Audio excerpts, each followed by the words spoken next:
नमस्कार दोस्तों। आज मैं आपके साथ एक गंभीर विषय पर चर्चा करना चाहती हूँ जो है एनपीएस सिस्टम के बारे में। जैसे कोई कर्मचारी एनपीएस में अपने 35 साल नौकरी करता है और उसकी हर महीने औसत 7,000 रुपये की एनपीएस में कटौती होती है। 7,000 पर मंथ कहने का मतलब है 35 साल की जॉब में पर मंथ 7,000 की कटौती, यानी कि 7,000 गुणा 12 गुणा 35 टोटल होता है 29,40,000 रुपये। और यही धनराशि सरकार भी हमारे इस एनपीएस सिस्टम में मिलाएगी, यानी कि दुगनी राशि हो जाएगी हमारे पास 58,80,000 रुपये। अब आपको सेना जब आप रिटायरमेंट होते हो तो तब उसमें आपको 60% राशि मिलेगी, जिसका यानी कि 58,80,000 रुपये का 60% होता है 35,28,000 रुपये। इस पर आपको 30% टैक्स भी देना होगा, यानी कि 35,28,000 का 30% का जो टैक्स बनेगा 10,58,400 रुपये का। कहने का मतलब है 35,28,000 रुपये में से अगर हम 10,58,400 रुपये को घटा दें तो हमें मिलते हैं 24,69,600 रुपये।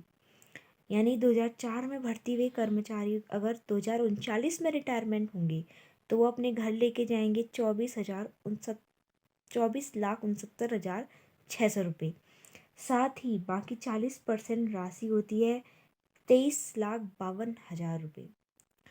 अब इसका 5% के हिसाब से भी पेंशन बनाया जाए तो होता है, यानी कि कहने का मतलब है 1,17,000 बटा 12, तो महीने की पेंशन बनती है हमारी मात्र 9,800 रुपये।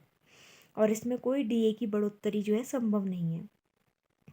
कल्पना करो आज से 22 साल बाद 2039 में 24,25,000 रुपये क्या मायने रखेंगे। आज अगर कोई भी ग्रुप डी का कर्मचारी जो है सेवानिवृत्त होता है तो उसे मिनिमम 15 या 16 लाख रुपए मिलते हैं। और सरकार बहुत जल्द वेतन वृद्धि की तरह साल में 2 बार सेवानिवृत्ति की पॉलिसी लगाने जा रही है, यानी जिसका रिटायरमेंट अक्टूबर से मार्च के बीच में पड़ेगा उसको 31 दिसंबर में, और इसी तरह जिसका अप्रैल से सितंबर में पड़ेगा उनको 30 जून में सेवानिवृत्त कर देगी। अब एनपीएस कर्मचारियों को सेवानिवृत्ति पर जो पैसा मिलेगा वो उस दिन के शेयर मार्केट के हिसाब से कैलकुलेट किया जाएगा। अब आप सोचो कि साल में 2 दिन शेयर मार्केट को गिराना सरकार के लिए कौन सी छोटी सी बात है। कोई अचंभा नहीं कि पूरी नौकरी में जितनी की हमारी कटौती होगी सेवानिवृत्ति पर उससे भी कम पैसा मिलेगा। सरकार द्वारा मिलाया जा रहा पैसा और ब्याज तो दूर की बात है, अगर ऐसा हुआ तो अब आप 39,40,000 स्वयं की कटौती को 60% और 30% के हिसाब से कैलकुलेट करो। ये कैलकुलेशन मैं तो नहीं कर सकती क्योंकि मेरा दिल घबराने लगता है। आपकी तरह मैं भी एक पेंशन विहीन साथी हूँ।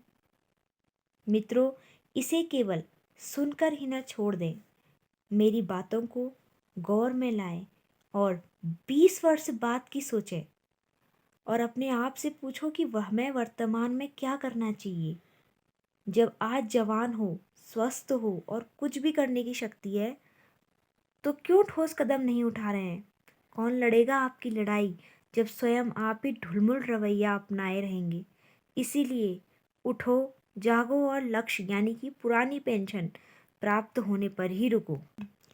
मित्रों, अभी मैं लेटे लेटे एनपीएस के बारे में ही सोच रही थी और एनपीएस की ये जानकारी जो है मुझे आप सबको ये जानकारी मुझे आप सभी को देने में बहुत ही जो है आपको जो मैंने एनपीएस की जानकारी दी, आशा करती हूँ कि आप सभी को ये जानकारी अच्छी लगी होगी और इस पर एक बार ज़रूर गौर फरमाइएगा। जय हिंद, जय भारत।